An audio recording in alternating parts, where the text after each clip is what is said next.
Hello, everyone, and thank you for tuning in to the Moonlight and Outdoors podcast. If you hadn't already, please go on over and like and subscribe to our YouTube channel as well as our Instagram and Facebook. Thanks, guys. Hey, everyone. Thanks for tuning in. Listen, today we have Brian Melton on the show from Buck Tags Unlimited. Brian, how are you, buddy? Good, sir. Thanks for having me, fellas. Where are you from? I'm originally from Eastern Kentucky. I grew up back in the mountains and spent 21 years in the Marine Corps, and then retired. Now I'm in the northern part of the state of Kentucky and enjoying life, man. Loving life, huh? Oh yes. That's awesome. So basically, how this is going to work today, Brett's been in contact with you, Brian, and you guys are going to go over some things. I know that they got a show sheet thrown together, some questions we wanted to ask you, Brian, and hope that maybe you can share some about your life and what you're all about. Sounds good, guys. So I appreciate you coming on. Go ahead. So Brian, how did you get started in hunting? Man, again, I'm from back in the mountains, and the whole family grew up hunting. And I remember taking these trips. My dad and uncles would put in for the quota hunts out west and at Land Between the Lakes and Peabody Coal Companies and places like that. And I just tagged along with my camouflage shirt and pants, and I would go out and sit with Dad and freeze to death while he had all the nice gear, and because he wasn't spending all that good money on clothes that I was growing out of, you know what I'm saying? And man, just fell in love with it. My dad killed a monster 11 point for his first buck, and I've always been wanting to one up him. So I really started when I was, probably still in diapers. That's awesome. I also got into the deer hunting through my dad and my uncle, and they used to take me. And actually, at a young age, I was a cameraman at a young age. They they didn't trust me quite with a gun yet, so they threw a little handy cam in my hand and let me do the thing there for a few years, and that's how I got addicted to deer hunting. That's awesome, man. Even now, we just gotta keep doing it and pass it along and share that passion with the next generation of hunters, right? Absolutely. So I got something for you. What made you decide to get into sharing your story and stuff on the internet? Man, just out of passion. I follow a lot of hunters and was seeing what they were doing, and I thought I had some ideas and some experiences that people would like to see or be part of. So I just started throwing my 2 cents out there and seeing what was sticking and try and have some fun with it. That's a lot like me, man. Started doing the show here because hunting season's only so long, and we got a whole rest of the year where we can't go out and sit in a tree stand, or the crops are too tall to call in a coyote. So let's just talk about it when on the off season. Exactly. Story. How did you come up with the name Buck Tags Unlimited? This ought to be good. Oh, well, honestly, I wanted something that was kind of catchy, something that would stick, and not really, for better lack of terms, I guess you could say. I wanted something that's kind of going to be not really flashy, but would stand out in people's mind. Not that buck tags are unlimited. Yeah, I mean, I don't know of one state you can go out and kill any amount of bucks, but I wanted it to be more. It is about chasing those big whitetail bucks, but it's about harvesting the does. It's about the conservation. It's about sharing the experience, sharing the stories, having fun, the camaraderie, and the friendships, and the people we meet, just like we are here right now. It really is. Hunting is unlimited, and it's not just a few months out of the year that we're out there punching tags. The hunting thing goes year round, and just the overall experiences. I wanted it to be kind of all inclusive, so I thought it was kind of catchy. I like this, man. I'm going to open a sister channel to you, and it's going to be called Buck Tag Soup. All right. I always seem to have an extra one at the end of the season. I don't understand. We only allowed one a year, so. No, it happens to the best of us, man. Yeah, I hadn't killed since I hadn't taken a nice buck since 2016. So. Ooh. Well, this is going to be your year. I'm sitting under him. I'm sitting under him right now. So. But he killed a giant 2 years in a row on the exact same day. Yeah. Oh, that's awesome. That is awesome. And if it wasn't for 2015, I would have skipped 2016 because I was a Really? horrible day, man. But I'm like, dude, it was late season. It was November 25th. And I'm like, man, I got to go. That's my lucky day. And I'll be, Yep. damn, Yep. can't Hey, believe it. that happens, man. Actually, one of those bucks hanging up behind me here, it was my daughter's birthday, and I just snuck out that morning and wanted to get a quick hunt in, and it was so cold, man. I was texting one of my buddies in North Carolina, and I said, I'm about ready to climb out of the tree, and he said, no, you wait, your turn's coming. And I was actually replying back to him saying, yeah, right. And this big wide 8 comes out and gives me a perfect opportunity. And of course, my daughter's birthday, and that's those memories that you look back on, and really that's what makes it what it's all about. That's awesome. So is Kentucky the main state that you hunt in, since that's your home state? Yes, sir. And I'm right across the river from Ohio, and it's just trying to get the networking in to establish a foothold over there and start working on some hunting properties in Ohio, and Indiana's not far from us. So, it's just making the time. I'm still working and paying the bills and all that good stuff. So it, I got something to chime in with this. Uh-huh. Yeah. Absolutely. So what's that? How do you come about securing hunting ground? That's something that we get asked a lot. And to be honest, I could use a few pointers myself. Well, I'll be honest with you.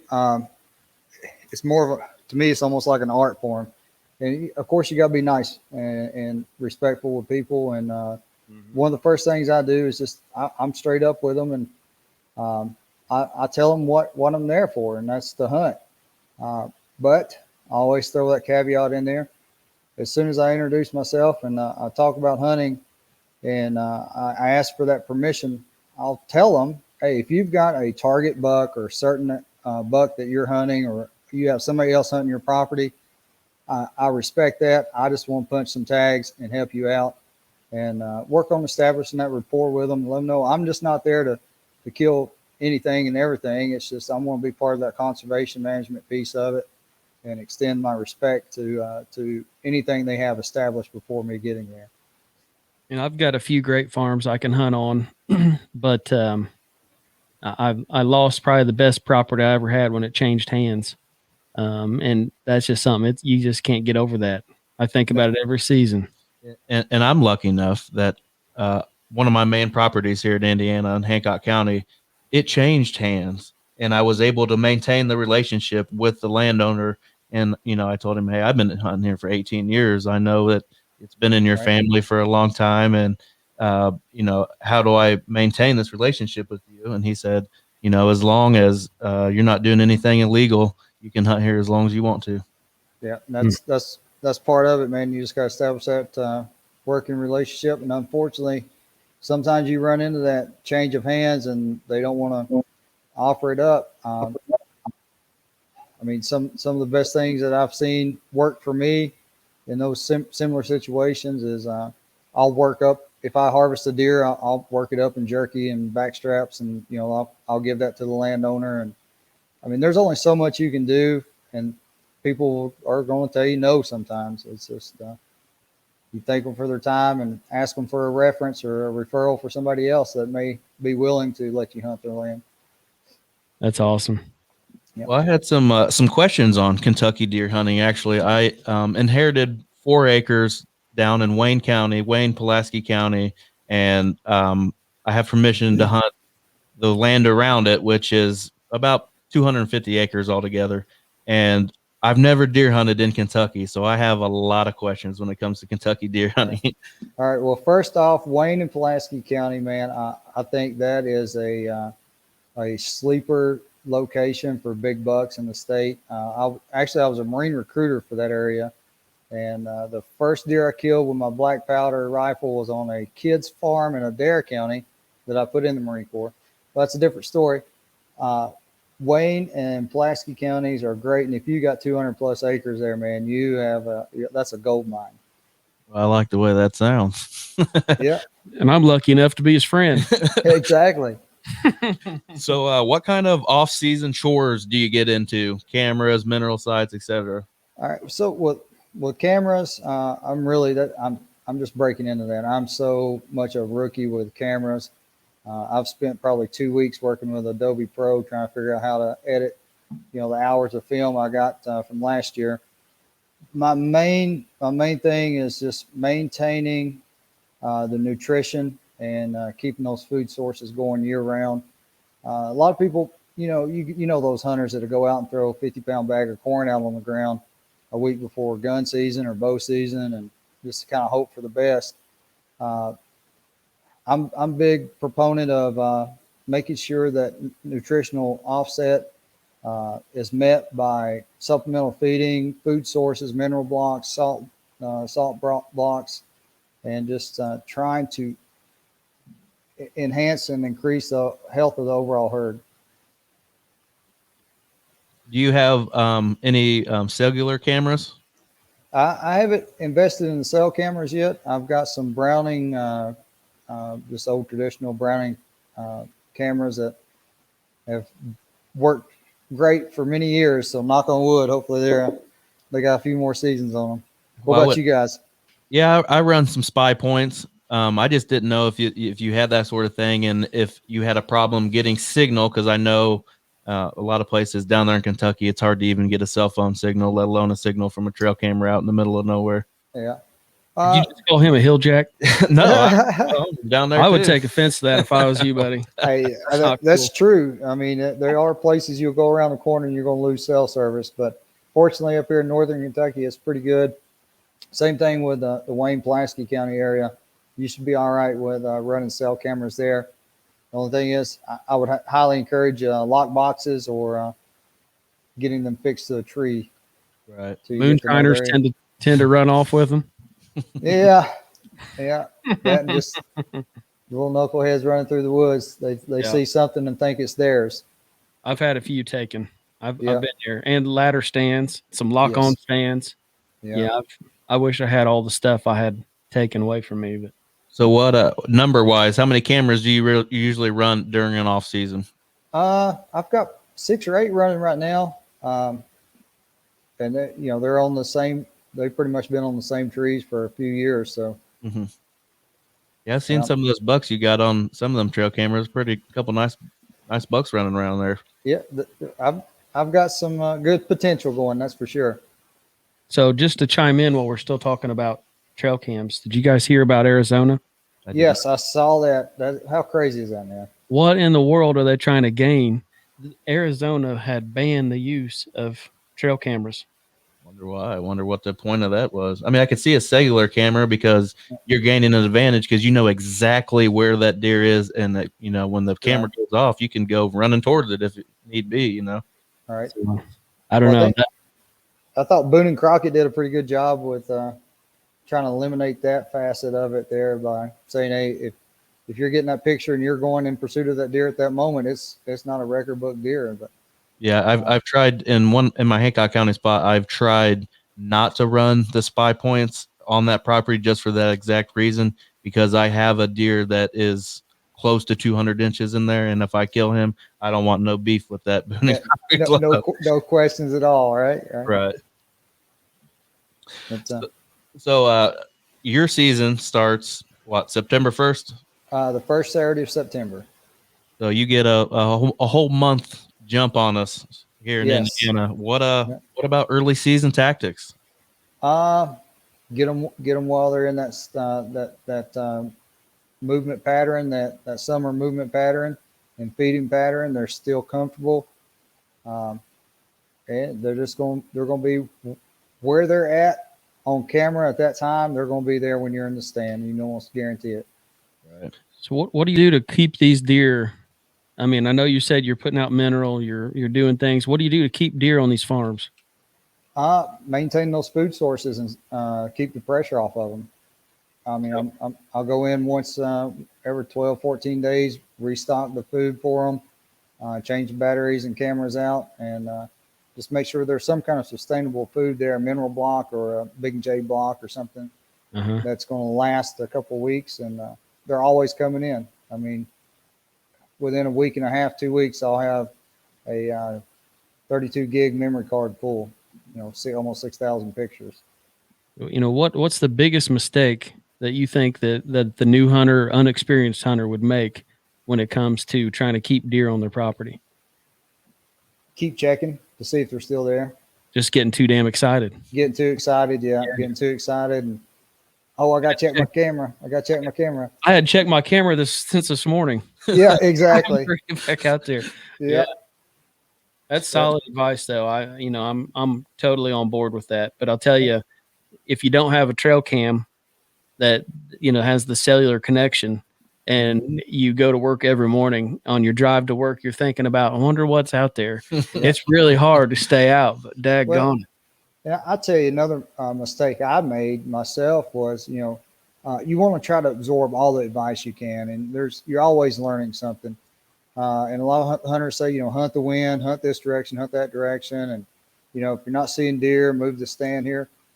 I am very big on finding my spot and sticking to it, because deer are going to change up, the weather's going to change, wind's going to change. But I won't hunt a tree stand if the wind's a certain direction, but I will go in and hunt it consistently under those conditions, right conditions, and just wait on those deer to make that pattern movement that you've seen them do before. They're going to do it again. What about crops? Are agricultural crops something that plays into your repertoire during the deer season?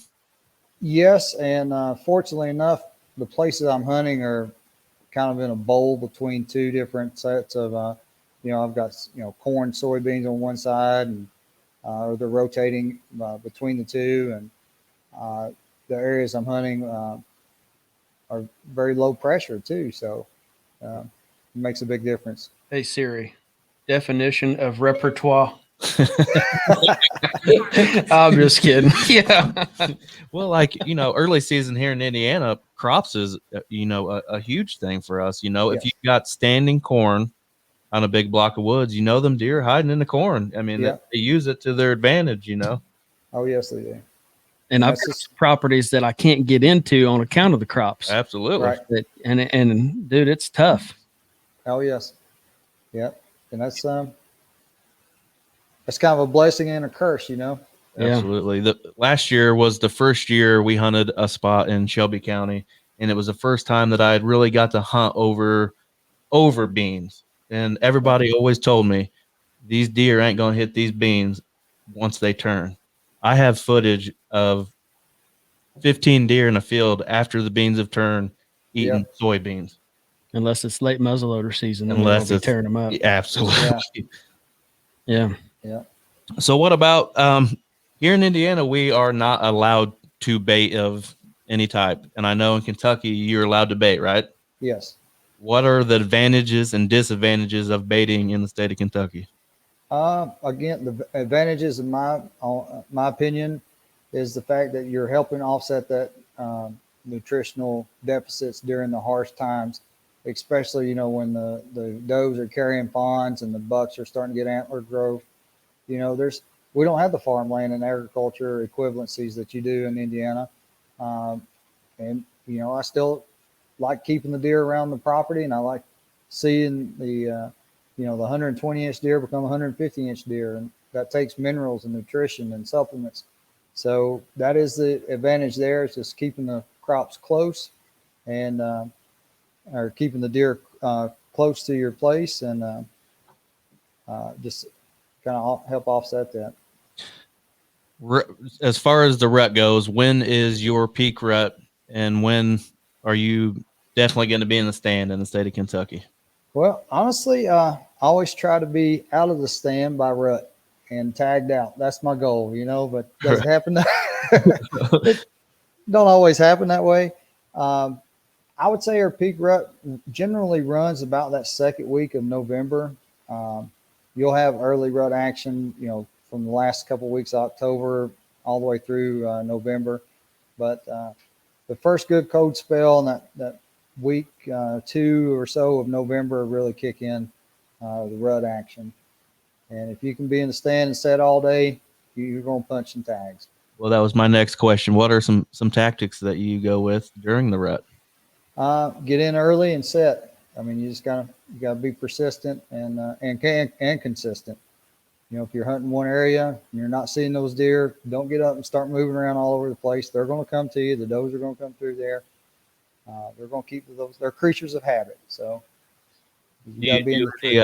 Do you do any calling or use any kind of sense of any kind or anything like that?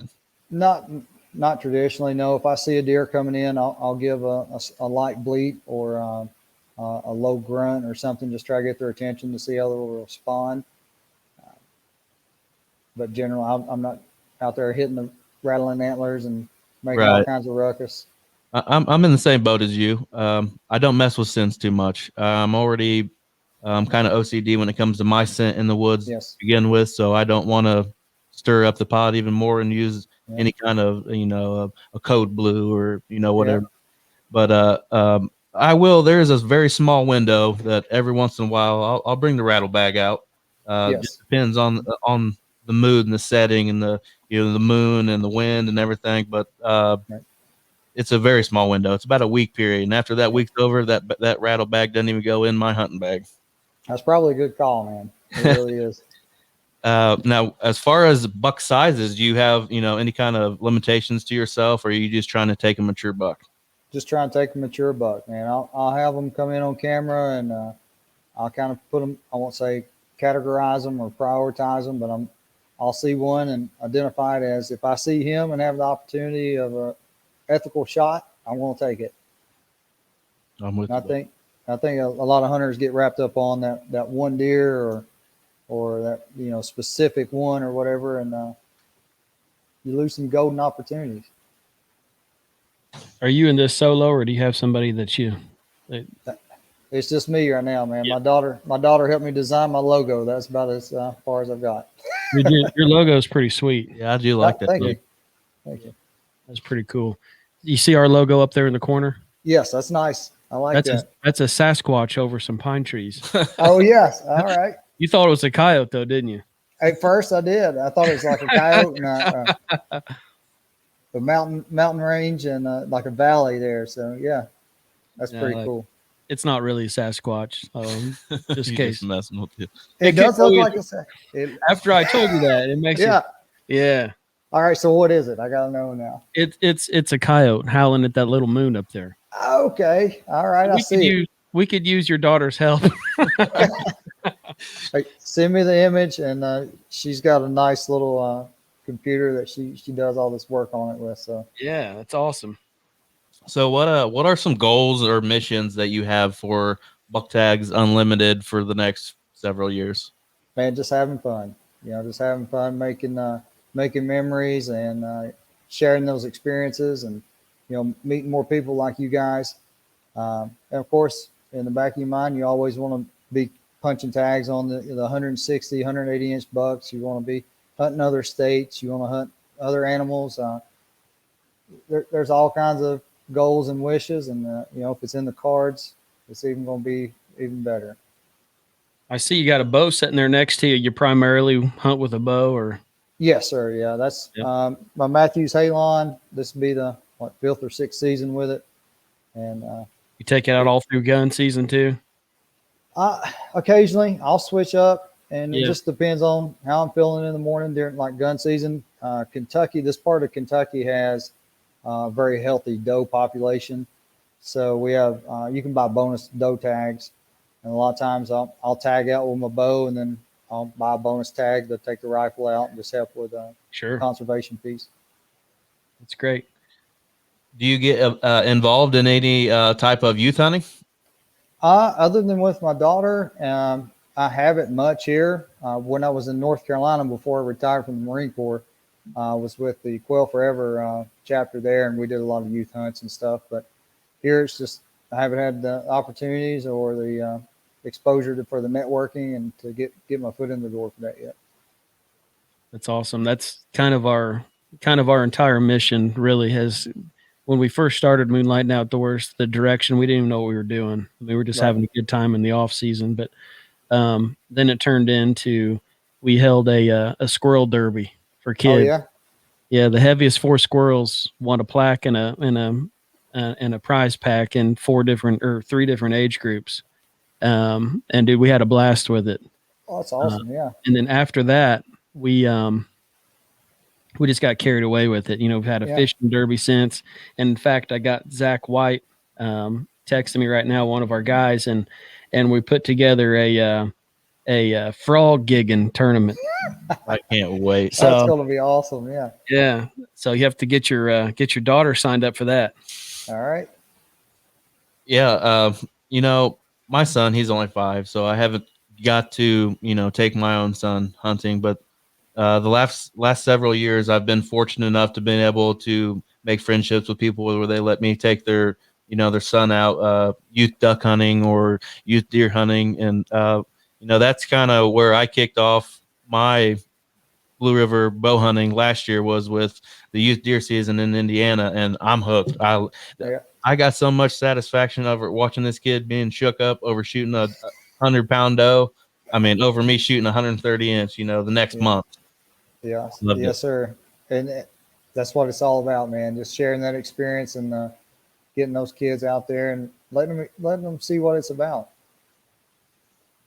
I know I took my oldest daughter a couple of times this year, and she was honestly, for a first year hunter, she was very disciplined, and I was actually kind of shocked to see her wait out prime opportunities to harvest, mature does, young bucks, and she had a couple of them that she had on her camera, and this is actually one of them behind me. But she's like, I'm not shooting anything unless, high tower or gold post or this deer or that deer comes out. And I'm like, hey, I'm sitting here with you. Enjoy it. Well, I like the names that you're throwing out there for some target buffaloes. What's your number one shooter for this year? What's his name? Man, it's hard to say. It's so early right now. I got to see who stuck around and who's still in the area. But as of He got a code name. He said it's hard to say. That's what he's after. Yeah, He's just trying to throw you off your game. I will say there was this one buck. I called him Gold Post. He was a very solid 8-point and just a brute of a buck, probably 3 years old. So if he made it through the season there, he's going to be a stud. can't wait. Hopefully you can get on him this year. Yeah. Hopefully we all get them target bucks in range this year with our bows. Yes, sir. We have I'm just rough guessing it. I'm not the best at scoring, but rough guessing 180 inch 10-pointer that could be every bit of that again, because he's been that for the last 2 years, and we nicknamed him Mike Tyson because this dude has a body. He has one of the biggest bodies on a deer I've ever seen. Yeah. I mean, he's every bit of 260 pounds. Jeez, man. I'll tell you that what's crazy about Indiana though is where do they go? You've only got these little pockets of woods here and there, and he's smart, so he wants to slip up. He's hanging out in the back of a woods. It's about 45, 50 acres, and there's a house in the front of that, and the landowner there doesn't allow anybody to hunt. And he's got ag fields all around him, and he doesn't really come out of there too much. And when he does, I always have a picture of him. Just enough to tease you and keep you interested, man. Absolutely. That's good. What about a dream whitetail hunt? Where would you go for a dream whitetail hunt? Oh gosh, man. I mean, who wouldn't want to go to Iowa, right? Iowa, Illinois, the little triangle there in Illinois. Even up in the Canada, to get on some of them big body bucks up there. But man, you set those goals and dreams, and you just try to take the first one that comes along and make it happen. A real good friend of mine, Travis Bigger, he owns an outfitters in Henderson County, Illinois, right along the Mississippi River. Right. And I'll be going out there in October. Pretty daggone excited. I would be too. Behind the camera on that one. Yeah, I'm trying to get him to tag along on that. I actually got to check my whitetail dream hunt off last season. With COVID being around in the summer, me and my wife and son, we like to go to races a lot in the summer, and mostly everything we wanted to go to was canceled. So we Right. bankrolled a little bit, and she gave me the green light, and I went to Buffalo County, Wisconsin last season, and I went by myself. I mean, Oh yes, gosh. most people think that would be boring. I had an absolute blast. I would do it again in a heartbeat, and it was one of the most surreal experiences hunting wise I've ever been a part of. That's awesome. Man. I saw 45 plus deer in the first 3 hours of sitting in the stand. Jeez. It was wild. Right along the Mississippi there. It was Yeah. crazy. Talk about good problems though, right? Right. Did you end up punching the tag? I did. We pulled the soft tape out on him, and he only scored about 118 inches. So, but Oh, it wasn't about the size for me. It was yeah. about the hunt. Most people said, "I don't even know why you shot that thing." I can tell you why I shot that thing. I was having the time of my life. There was 7 inches of snow on the ground in October, and I was freezing, and I was ready to get out of the stand, and I was having a blast doing it. I mean, Yeah. the outfitter that I went to up there, they had it all. I mean, you come into camp, he's got the smoker going with ribs and brats and the whole shebang, and everybody's talking about their hunts from the entire day because they're all day sits. And Right. I mean, it was a blast, and I would do it again in a heartbeat. Heck yeah, man. I've got a cousin that's, trying to make some things work out to get us down to, I want to say it's somewhere lower Alabama, LA, down in the lower part of Alabama. And he went down a couple years ago, had a blast. And again, sounds like a outfitter much like you went to, just great food, great experience. And he killed a very nice 10 point for the lowlands there. So, it's just awesome. making the time, saving your pennies to get out there to do it too. Absolutely. What about affiliations? Does Buck Tags Unlimited have any affiliations with anybody yet? No, and honestly, man, I like it because I'll give you a fair assessment on what I use and what works for me. And I guess the name and followership's just not to that point of people flocking to me yet to say, hey, here's a pack of arrows or whatever. But Right. I've got certain gear that I've been using for years, and I'll stick with it. And just kind of use what works. That's neat. You know what? We have a strategy. We planned it out before the show. Is I was going to wear an old Adidas T-shirt and he a Daytona 500 T-shirt. That way you would feel sorry for us and send us some swag. I have one of those shirts, and Ryan's got one. He wore one on the first podcast we did together. The shirts are awesome. I love the shirts. All right, so we didn't really plan that out. All right. Well, I think I might have a few more shirts laying around, so we'll see. Big boy sizes. I got an extra large. That's as big as I got right now. I can suck in. Social media. Where can everybody follow you at? All right, man, that's pretty easy there. It's just Buck Tags Unlimited on Facebook, Twitter, Instagram. I'm sure if you just search the Buck Tags Unlimited, it's going to pop up there. So, no, I'm all there. I'm pretty close to the point where I'd be able to help you spread your word a little bit. We got a pretty nice following on social media and things. So hopefully that some of them will tune in, watch this show, and check out your stuff. I didn't think to look you up on YouTube yet, but yeah, I'm out there too, man. And again, I'm slow, and I'm about as smart as a box of hammers when it comes to putting this video stuff together. Yeah, and ain't gonna lie, that Adobe Pro Premiere has been giving me a run for my money. It's been a slow learning process, but I've got a couple videos that are out there, and I'm just trying to get the last of the 2020 season stuff put together and start dropping it. If you ever get in a pinch, send me some of your stuff, and I'll put an edit together for you. All right, I appreciate it. Yeah, I would do the same thing for you, buddy. I appreciate it, fellas. Yeah, it'd be awesome. I think my next step's going to be doing the voiceovers and narrating through, and be able to get that first good episode out there. So that'd be great. Yeah. We definitely appreciate having you on the show, man. We're going to follow you this season, see how things go. And if you come up with a nice kill or some interesting something going on or happening, reach out to us, dude, because we're always trying to find material to share with people. I appreciate it. Same thing with us. Same thing with me, man. If, you guys get those good youth hunts, and, it's all about just helping each other out and spread the word, That's absolutely right, man. So make sure that those of you that are watching back home, check this guy out, Brian. He seems like a real interesting fella. You say you're from Kentucky. What part of Kentucky again? It would be I'm from the mountains, man. Back in eastern Kentucky, Hyden, Hazard. Hazard County. Uh, Everybody knows about Hazard County, man. Yeah. Well, see, Yeah. that's the thing. That's the city. Hazard County for the Dukes of Hazard was actually Georgia. So Was it really? It was. yes.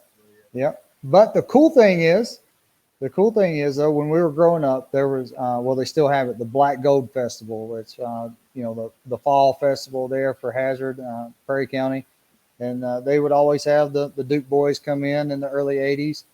They brought the General Lee and Daisy Duke, and Boss Hogg, the whole crew would come into Hazard, just for their little gimmick there of the Dukes of Hazard. So That's pretty awesome. yeah, No, that's great. So again, guys, make sure you're checking out Brian. And again, he's on Facebook, YouTube, Twitter, Instagram, all the fun stuff. Check him out. Thanks for tuning in to the Moonlight and Outdoors podcast. We love you guys. Thanks for tuning in. We'll be back with you.